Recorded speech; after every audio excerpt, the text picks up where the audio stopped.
This morning, congregations are gathering at 7 churches, all within 10 miles of one another in St. Louis, Missouri, in spite of scorch marks burned into the doors of these places of worship. In the last 2 weeks, 7 fires have been intentionally set at these churches. Most of them started with accelerant applied to the exterior doors. The most recent fire was Thursday, set at the front door of the Shrine of St. Joseph. The church is in a relatively secluded neighborhood, leading the St. Louis police chief to suspect the person who set the fire scouted the area and knew they could get away without being seen. Most of the fires left minimal damage, but one church was nearly consumed by flames. And while the 7 churches targeted vary in denomination, 6 serve predominantly black congregations. Investigators say they have not determined whether race is a motive, but the ATF did say in a statement, quote, "This fire-setting activity is meant to send a message."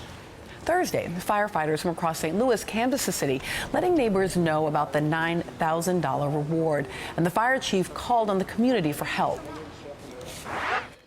It's becoming fairly apparent that somebody's trying to send a message. We don't know what the message is yet.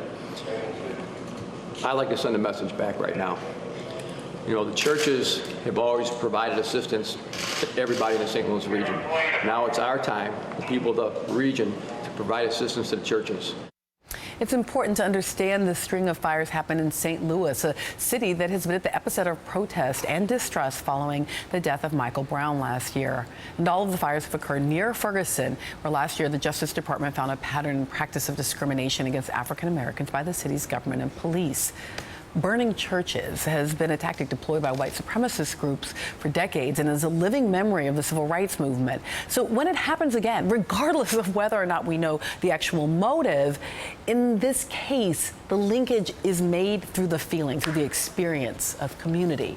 Joining me now from St. Louis's Antonio French, alderman of the 21st Ward in St. Louis. Nice to have you here, Alderman French. Good morning. So, Mr. French, again, I want to be really clear. We don't know anything about the motivation of the arsonists, but I do wonder about how the community is receiving and reacting to these fires. Yeah, well, the community has really come together. Religious leaders from various faiths, from different denominations, have all come together to stand together against this act of terror, really. And that is what it's seen in the community as an act of terror, where somebody is deliberately trying to, as the chief said, send a message, though we're not clear exactly what that is. But people are angry, disturbed, and motivated to help find this person and make this stop. You know, it's interesting when you talk about the community coming together. So much of what we've heard and seen in St. Louis and in Ferguson has felt as though community was being rent apart. But there is something about the sacred space, not unlike the tragedy that we saw in Charleston, South Carolina, where people just say, these sacred spaces, that's too far. Right. You know, churches have historically been safe places. These are places where people come together to worship, to love. And for someone to target churches of all places for destruction and to send some kind of message of hate or anger or whatever this message is really disappointing, especially in the face of all this community has gone through over the last year. I'm wondering if there is a federal presence there. I know that obviously the Department of Justice coming in the context of policing post-Ferguson was an important turning point. I'm wondering if there have been FBI investigations of these fires.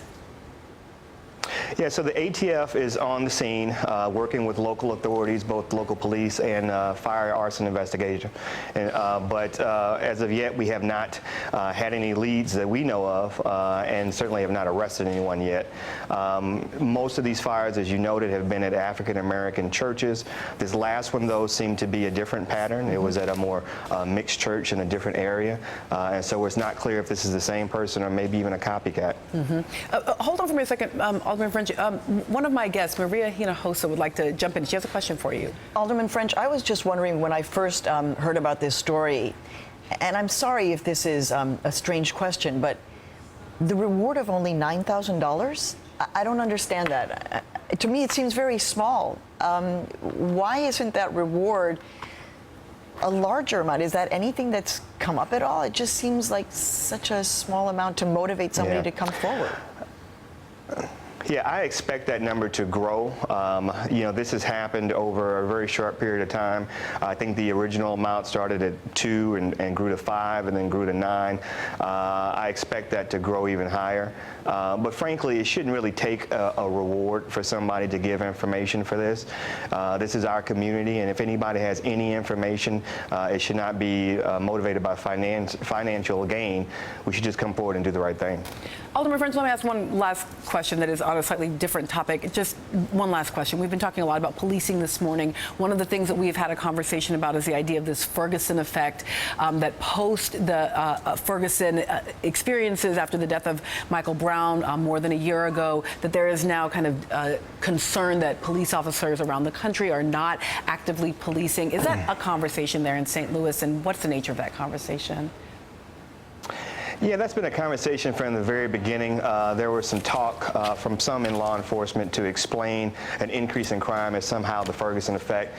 I think if there is a Ferguson effect, it is that vital connection, that relationship between community and police has been broken and damaged, and it is very difficult for police to do their jobs without the support of the community.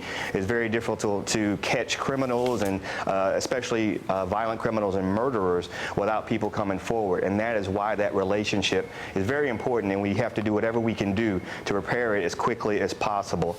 And it's how some of these discussions about accountability relate to high crime rates. Thank you to Alderman Antonio French in St. Louis, Missouri this morning. Appreciate you joining us.